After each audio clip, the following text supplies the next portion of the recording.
우리 한번 같이 하겠습니다. 우리가 가진 권세. 다시 한번 우리가 가진 권세.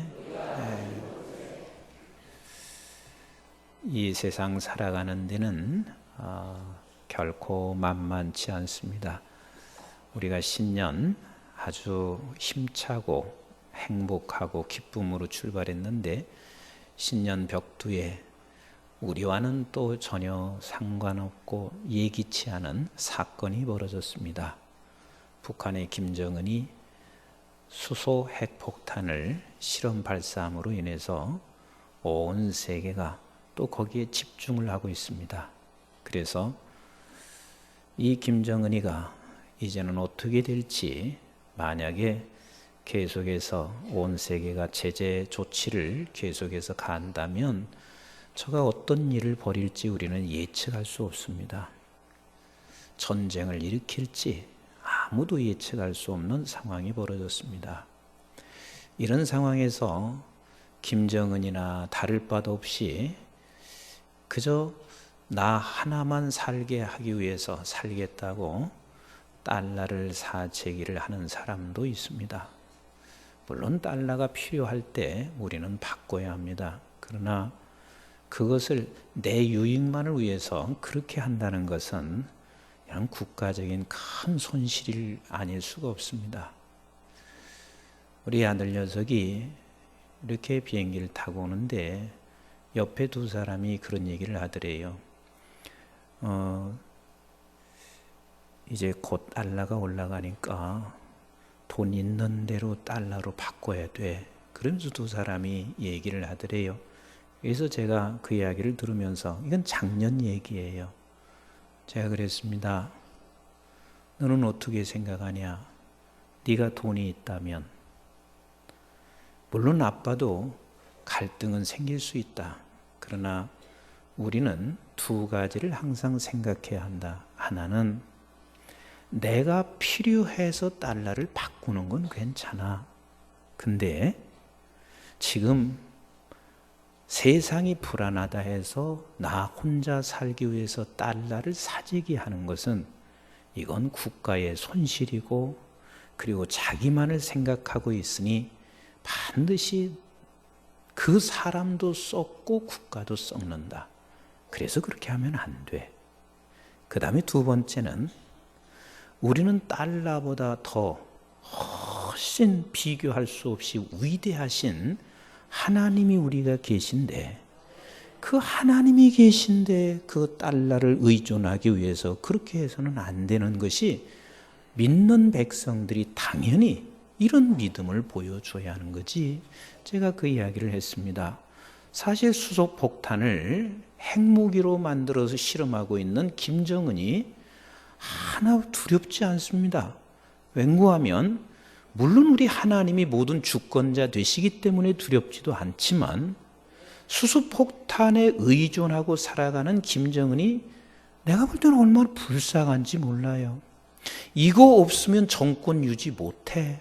이거 없으면 북한은 무너져. 이거 없으면 나는 국가의 원수로 못 있어. 그래서 이것은 죽어도 이것을 내가 소유하고 있어야 돼. 얼마나 불쌍하냐고요. 또 달러 없으면 우리는 앞으로 미래가 불가능해. 어떻게 될지 몰라. 이러면서 달러를 사재기 한다는 것은 이게 얼마나 불쌍한 인간이냐고요. 우리는 예수 이름을 가진 자입니다. 아멘이신가요? 우리는 예수 이름을 가진 자라 하는 말은, 그 이야기는 뭐냐면 내가 예수 이름으로 하나님 앞에 나갈 수 있다는 말이요. 내가 예수 이름으로 말미암아 나는 하나님의 자녀가 됐다는 말이기도 하고, 예수 그리스도의 이름으로 말미암아 내가 하나님을 아버지로 모시고 살 수 있다는 말이고, 예수 이름으로 말미암아 우리는 모든 것을 할 수 있으니 그 이름만 가지고 있으면 그것으로 우리가 얼마든지 충분합니다. 사도행전 3장에 보면 베드로와 요한이 미문에 앉아있는 안진뱅이를 보고 있습니다. 성전에 올라가는 베드로와 요한, 제가 가만히 생각해 보니까 돈 한 푼이 없는 것 같아요. 미문에 앉아있는 그 사람에게 그 사람이 지금 100만 원을 요구한 것도 아니고 10만 원을 요구한 것도 아니에요. 아니, 10,000원을 요구한 것도 아닐 겁니다. 동전 하나를 요구했을 것입니다. 그런데 실제로 사실 베드로와 요한은 내가 볼 때는 동전도 없었던 것 같아요. 미문에 있는 앉은 맹이에게 이렇게 말을 하고 있습니다. 나 은과 금 없다. 아니 은과 금이라는 이야기는 그에게 참 귀한 이야기, 의미가 담겨 있지만 어찌 보면 이런 뜻 아니겠어요? 나는 동전 하나도 없다. 그러나 내가 예수 그리스도 이름으로 내가 너에게 지금 이 권세를 행하니 예수 그리스도의 이름으로 네가 일어나 걸으라. 얼마나 멋있어요. 우리 한번 3장 6절을 같이 한번 읽어볼까요? 시작. 베드로가 이르되 은과 금은 내게 없거니와 내게 있는 이것을 내게 주노니 나사렛 예수 그리스도의 이름으로 일어나 걸으라 그랬습니다. 그럼 베드로의 이 고백이 얼마나 멋있어요. 나 은과 금은 없다. 그러나 내게 있는 게 있다는 거예요. 은과 금은 없지만 내게 있는 것이 있는데 그 내게 있는 것이 뭐냐면 예수 그리스도의 이름이 내게 있다. 은과 금과 비교할 수 없는 예수 그리스도의 이름이 내게 있는데 그 이름으로 말미암아 너에게 지금 어떤 일이 일어나고 있고 그리고 나에게 어떤 일이 일어나고 있는지를 지금 당신은 지금 이것을 볼 수 있고 목도할 수 있다. 일어나 걸어나. 누구의 이름으로? 예수의 이름으로. 예수의 이름을 가진 자는 베드로와 요한만 이 권세를 가지고 있는 것이 아니라 우리 모두가 다 예수 이름을 가진 저와 여러분들이 함께 갖고 있는 권세라는 사실을 믿으시면 아멘. 믿으시면 아멘. 그래서 이 본문은 예수 이름을 갖고 있는 우리에게 어떤 일이 일어났으며 그리고 예수 그리스도 이름을 가진 우리에게는 또한 어떤 것을 우리를 통해서 보여주기를 원하고 있는지를 오늘 본문은 말씀해 주시고 있습니다. 우리 한번 22절을 같이 읽어보도록 하겠습니다. 시작. 이 말씀을 하시고 그들을 향하사 숨을 내쉬며 이르시되 성령을 받으라. 잘 보세요. 예수님이 지금 부활하시고 그냥 22절 놔둬보세요. 예수님이 지금 부활하셨어요. 그리고 마리아에게 나타나셨어요. 그리고 주님이 말씀하시기를 하나님이 나를 보내신 것처럼 나도 너희를 보낸다 이 말씀을 하시고 그들을 향해서 하는 말이 숨을 내쉬고 숨을 내쉬고. 여러분, 주님이 여기서 숨을 내쉰다는 거 그냥 우리가 호흡하는 것을 모두로 얘기를 하시냐고요. 숨을 내쉬며 이르시되 성령을 받으라 그랬습니다. 이걸 다 그냥 지나쳐요. 그냥 주님이 이렇게 숨 내신 줄 알아. 지금 여기서 숨을 내쉬며 이르시되 성령을 받으라 이 말이 우리는 구약에서 뭔가 생각이 나야 돼요. 이 말을 지금 구약에서 했어요. 숨을 내쉬고 이르시되 성령을 받으라. 숨을 훅 내쉬고 성령을 받으라. 구약의 어딘가가 생각이 나야 돼. 그게 어디냐면 창세기 2장 7절이에요. 같이 한번 보세요. 시작.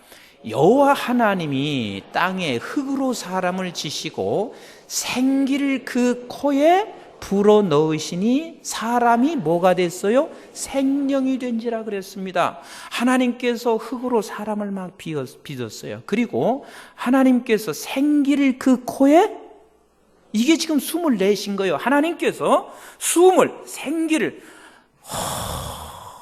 내셨어요. 그랬더니 그 흙덩이가 조각품이 어떻게 됐어요? 생령이 된지라. 생령이 된지라. 그 생령이라고 하는 말을 창세기 2장 7절에 일이라는 표시를 하고 풋노트를 했습니다. 그 풋노트에 뭐라고 했냐면 생물이라 그랬습니다. 그 생물이란 말은 이전에는 이게 흙덩이요, 아무것도 아닌 그냥 조각품이에요. 하나님이 흙으로 빚었어요. 흙덩이란 말이에요. 그런데 하나님께서 거기에 하나님의 생기를 거기에 불어넣었으니 그게 뭐가 됐냐면 이제 생물이 됐습니다. 여러분, 생물이라고 하는 말은 여러분들이 너무 잘 알듯이 이 생물 그랬을 때는 스스로 살아서 증식되고, 그리고 자기 성장이 계속 일어나고, 물질 어떤 대사가 일어나고, 저쪽에서 어떤 반응이 어떻게 내게 자극하면 내가 반응해주고, 그리고 조절성이 생기고, 이게 생물이란 말이요. 그러나 흙은 그게 전혀 안 된단 말이요. 그 생명이 되었다. 그런데 이렇게 생명이 된 모든 인간들이 어떻게 됐냐면 하나님을 등돌림으로 말미암아 비뚤어진 생명이 됐습니다. 어떻게 됐다고요? 비뚤어진 생명. 그래서 반응을 하는데 어떤 반응이 일어나냐면 비뚤어진 생명이 됐으니까 계속해서 죄로 반응합니다. 성장하는 것도 죄만 성장해 가고 있습니다. 그리고 끊임없이 우리는 죄가 증식되어 온 세상이 죄로 덮여질 수밖에 없고, 그리고 조절성조차도 죄에 대한 조절성이 이루어지지 않는 그런 생명체로 바뀌어졌습니다. 그래서 우리 주님께서 오셔서 우리를 위하여 그런 저와 여러분들과 함께 뭐 하셨냐면 죽으셨다. 같이 합시다. 죽으셨다. 우리 주님의 죽음이 우리와 함께 죽으셨습니다. 그리고 부활하셨습니다. 부활한 저와 여러분들은 이제는 주님이 무엇을 하셔야 되냐면 그에게 또 숨을 깊이 내쉬며 생명을 집어넣습니다. 생명을 집어넣습니다. 아멘이신가요? 그래서 우리는 주님으로 인하여 성령의 생명을 우리에게 집어넣으심으로 말미암아 같이 합시다. 나는 재창조됐다. 이게 지금 22절에 하시는 말씀이요. 우리는 지금 재창조된 사람이요. 재창조된 저와 여러분들은 이제 에덴 동산에 하나님께서 처음 만들었던 그 존재와 같이 재창조됐고, 그 다음에 우리는 이제는 새로 재창조된 저와 여러분들은 옛날에 아담과 이브가 하나님을 등돌려서 죄로 반응하는 자로 걸어가는 것까지도 완벽하게 차단된 재창조의 사람 된 것을 믿으시면 아멘. 이게 우리의 존재란 말이에요. 이게 어마어마한 우리의 존재요. 그래서 우리는 이제는 하나님의 사람이요, 하나님의 아들들이요, 아버지 하나님께로부터 난 자요, 새롭게 피조된 저와 여러분들입니다. 그래서 고린도후서 17장에 말씀하시기를 그런즉 누구든지 그리스도 안에 있으면 뭐라고요? 새로운 피조물이라. 이전 것은 지나갔으니 보라. 뭐예요? 새 것이로다. 이게 우리의 존재입니다. 이제는 우리 주님의 권세, 그 이름으로 주님께서, 내가 하나님께서 나를 보내신 것처럼 나도 이 권세로 너에게 이 세상을 보내노라. 이 세상에 보내노라.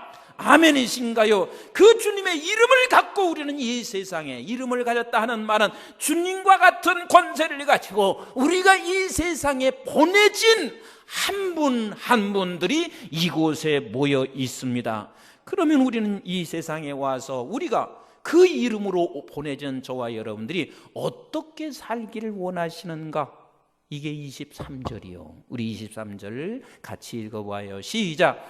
너희가 누구의 죄든지 사하면 사하실 것이요, 누구의 죄든지 그대로 두면 그대로 있으리라 하시니라 그랬습니다. 이 말이 무슨 소리인 줄 아세요? 참 빨리도 사라지네. 누구의 죄든지 사하면 사하여질 것이요. 이거 참, 누구 죄든지 그대로 두면 그대로 있으리라.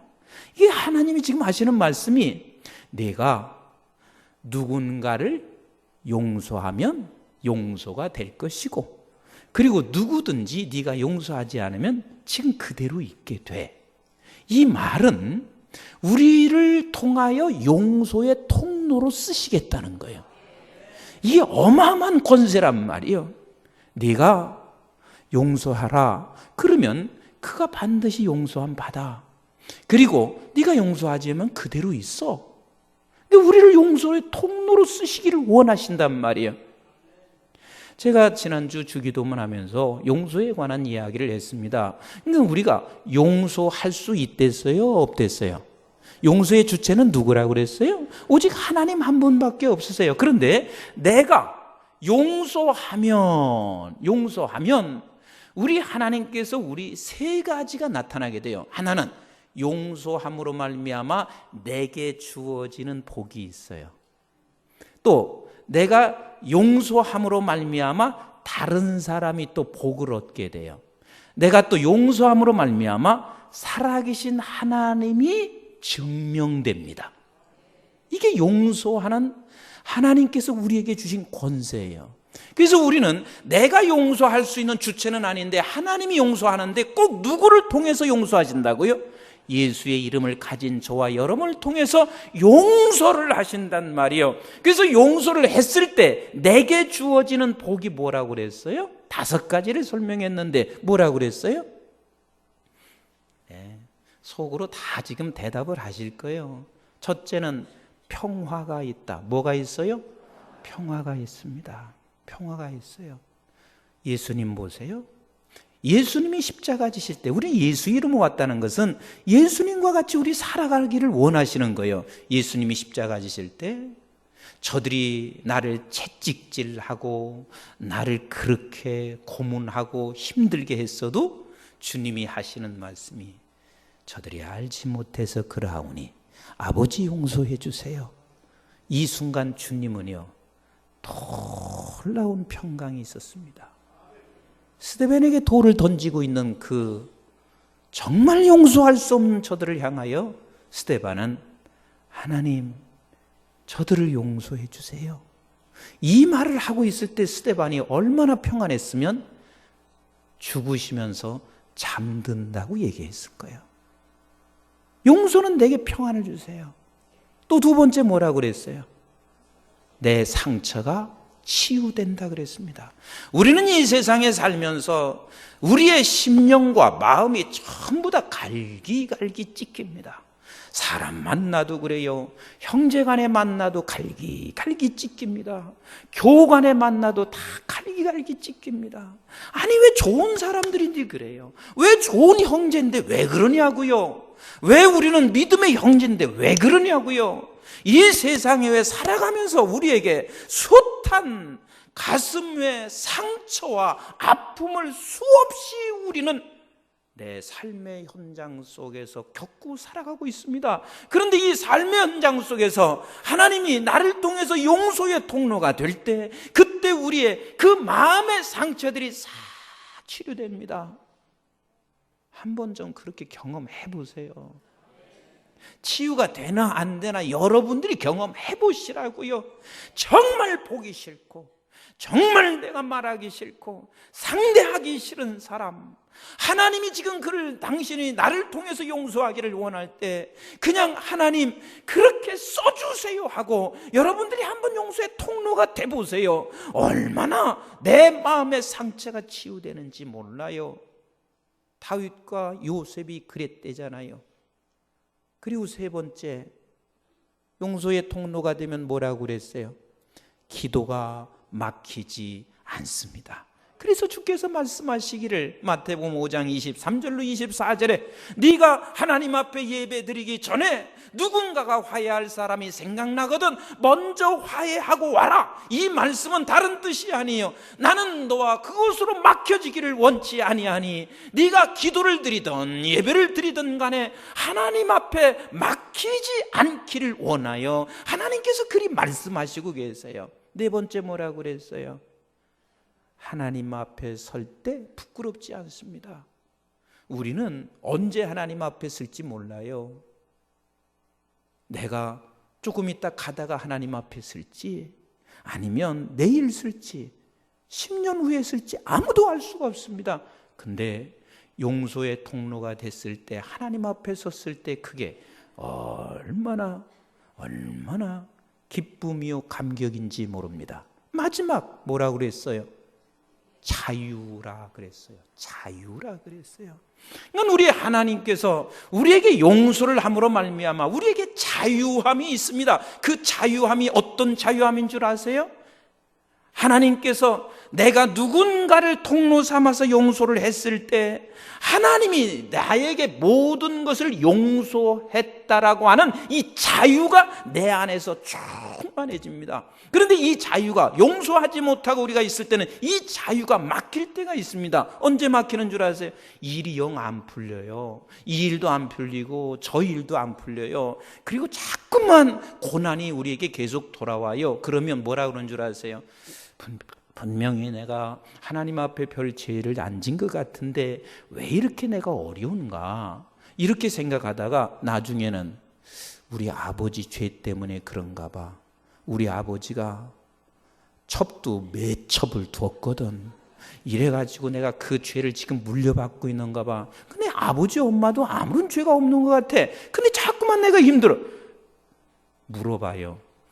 어머니, 우리 조상 중에 누가 나쁜 일 한 게 있어요? 그러면 어머니가 하는 얘기가 뭐라 하냐면 너희 할아버지가 첩을 셋이나 뒀단다. 아니 뭐 또 이런 얘기를 해요. 그러면 이게 자꾸만 그런 것들이 뭐 조상의 죄로 말미암아 내가 지금 이렇게 고난을 당하고 있다고 생각한단 말이에요. 그러나 누군가를 용서해 보세요. 아버지가 무슨 범죄를 했던 할아버지가 무슨 범죄를 했던 우리는 어떤 자유가 있냐면 하나님께로부터 용서받은 자유함을 느끼고 살아갈 수 있게 되어 있습니다. 이거보다 큰 복이 어디가 있어요? 아버지께로부터 내가 용서받은 자유. 그래서 어떤 문제가 생기고 어려움이 생기면 누구의 죄 때문에 그런 것이 아니라 오히려 하나님 이 고난과 역경을 통하여 나를 낮추시고 나를 겸손하게 하시고 역시 이 세상은 하나님의 말씀으로 공급받아 살아가야 한다는 것을 이스라엘 백성들에게 깨우치기 위하여 광야 40년을 걷게 하신 것처럼 나에게도 이런 고난이 있어서 그런 것이지 그런 이유가 있어서 그런 것이지 하며 그 안에 평강과 자유가 반드시 우리에게 있는 법입니다. 손양원 목사님이 용서의 통로로 사용했습니다. 용서의 통로로 사용한 손양원 목사님, 아들 둘을 잃고도 평안을 잃지 않게 하셨습니다. 아들 둘을 잃고도 그의 마음에 상처가 치유되고 있습니다. 아들 둘을 잃고도 하나님 앞에 기도하는 게 막히지 않습니다. 그의 기도는 얼마나 멋있어요. 아들 둘을 죽인 그 사람 용서의 통로를 하고 나니 그분은 아버지 앞에 있을 때 뭐가 부끄러웠겠어요. 그리고 얼마나 그에게 자유함이 있겠어요. 그런데 자기 자신에게도 그런 유익이 있었지만 어떤 일이 벌어진 줄 아세요? 손 목사님을 통해서 하나님이 증명됐습니다. 이게 지금 그 소리예요. 내가 너를 이런 자로 불러서 이제 너는 재창조된 사람으로 내가 하나님이 나를 보낸 것처럼 나도 너희를 이 세상에 보내서 이제 내가 이 세상에 살아가는 날 동안 너도 이런 축복 속에 네가 살게 될 것이고 그리고 너로 인하여 하나님이 증명되기를 원한단 말이에요. 그래서 하나님이 증명됨으로 말미암아 그 악독한 두 아들을 죽이는데도 눈 하나 깜짝하지 않고 죽은 그 사람이 어떻게 됐어요? 그분으로부터 하나님의 증명을 보았고 그래서 그분이 어떻게 됐죠? 죄 사함 받고 아버지께로 나왔잖아요. 그래서 그 사람이 목사가 됐잖아요. 바로 이 말씀을 지금 하시고 계신 거예요. 제가 이제 어제 저녁에는 어느 분이 저에게 책을 2권을 보내서 주었어요. 그래서 그 책을 이렇게 이제 제가 보는데 사실 그냥 책을 많이들 이제 보내주세요. 보내주시면 제 느낌에는 그래요. 저에게 책을 보내주기도 하지만 이 책을 보고 목사님이 감동되면 교인들에게 설교 속에서 한마디씩 하게 되면 그것을 좀 많이 읽혀지기를 원해서 그럴 수도 있어요. 근데 이제 제가 책을 보면 저는 책을 붙잡으면 반드시 다 읽습니다. 그런데 어떤 책은 1분에 끝나요. 이렇게 제목 보고 목 잡으면 이건 이 얘기겠구나 하고, 제가 좀 건방진지는 모르겠지만 그러면 다 이해가 된 거예요. 그리고 어떤 책은 조금 보면 이런 내용이구나 하고, 그리고 이제 그냥 끝을 내면 나한테는 다 본 거예요. 어제는 그 책 한 권을 들고 40분에 다 읽었습니다. 읽었는데 그 중에 참 제가 마음속에 와닿는 게 있었습니다. 두 분이 주의 사역을 시작했어요. 그냥 만난 그 형제는 아닌데 당신이 인전 사역하다가 그 언니처럼 이렇게 둘이 자매처럼 사역을 시작했는데 하나님이 과거에 많은 은사들을 막 베풀어 주셨잖아요. 그러니까 이 언니도 은사가 많고 자기에게도 또 은사가 좀 있었어요.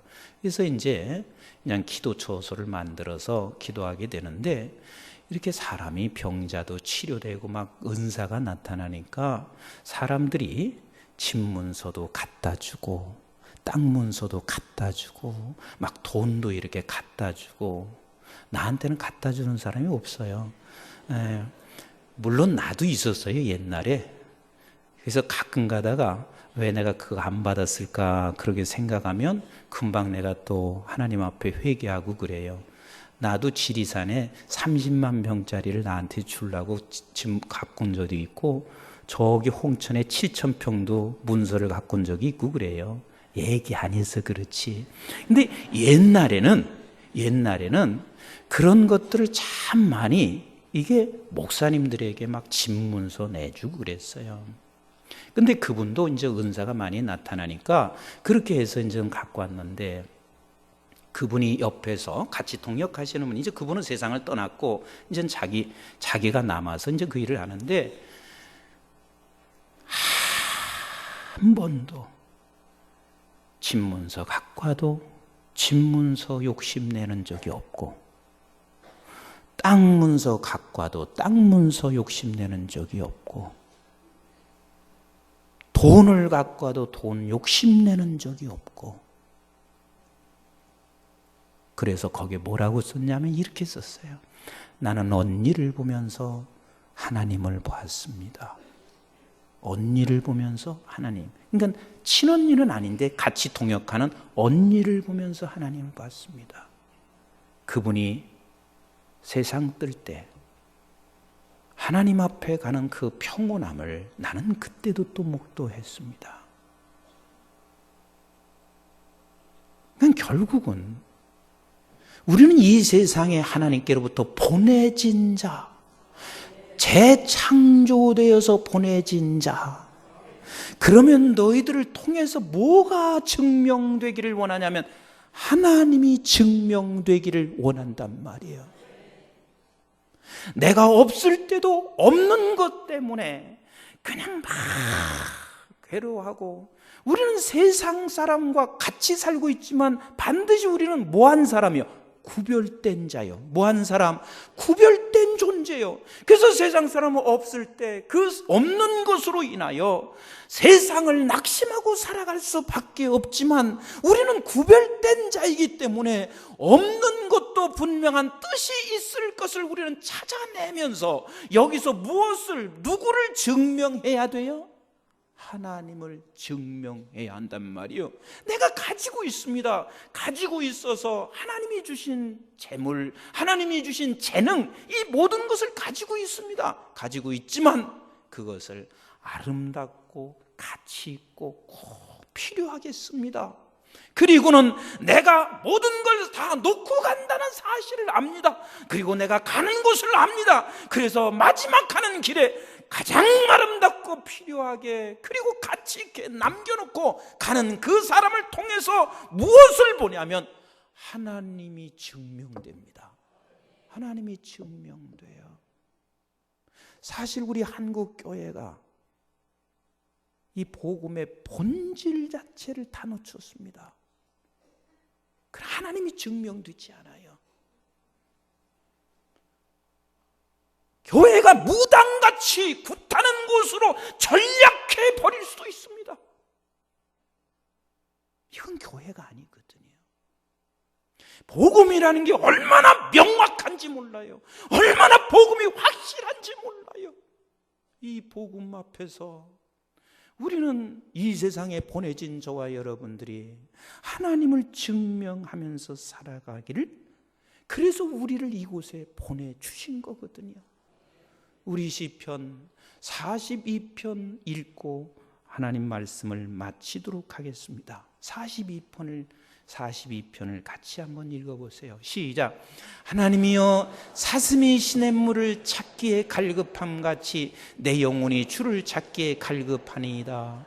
내 영혼이 하나님 곧 살아계시는 하나님을 갈망하나니 내가 어느 때에 나아가서 하나님의 얼굴을 배울까? 사람들이 종일 내게 하는 말이 내 하나님이 어디 있느뇨 하오니 내 눈물이 주야로.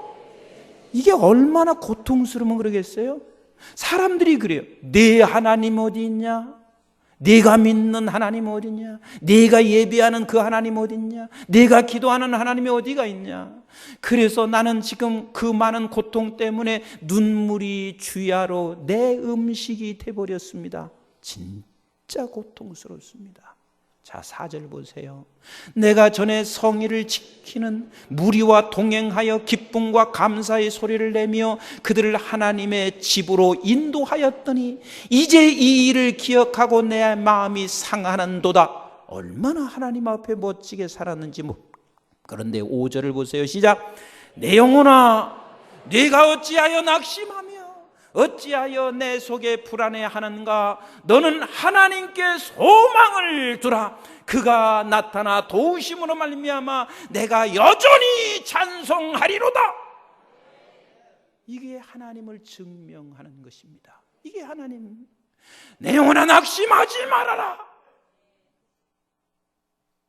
조금 더 읽어보세요. 시작. 내 하나님이여, 내 영혼이 내 속에서 낙심이 되므로 내가 요단 땅과 헤르몬과 미살산에서 주를 기억하나이다. 주의 폭포 소리에 깊은 바다가 서로 부르며 주의 모든 파도와 물결이 나를 휩쓸었나이다. 낮에는 여호와께서 그의 인자하심을 베푸시고 밤에는 그의 찬송이 내게 있어 생명의 하나님께 기도하리로다. 내 반석이신 하나님께 말하기를 어찌하여 나를 잊으셨나이까? 내가 어찌하여 원수의 압제로 말미암아 슬프게 다니니까 하리로다. 내 뼈를 찌르는 칼같이 내 대적이 나를 비방하여 늘 내게 말하기를 내 하나님이 어디 있느냐 하도다. 11절 시작. 내 영혼아, 네가 어찌하여 낙심하며 어찌하여 내 속에 불안하는가? 너는 하나님께 소망을 두라. 나는 그가 나타나 도우심으로 말미암아 내 하나님을 여전히 찬송하리로다. 이게 예수 이름을 가진 권세자들에게 하나님이 이렇게 말씀하시고 계십니다. 여러분, 2016년도 다른 걸 기대하지 마세요.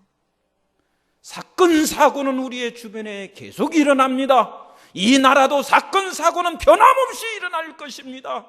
우리의 사업장에도 사건 사고는 일어날 수 있습니다. 내 가정에도 사건 사고는 일어날 수 있습니다.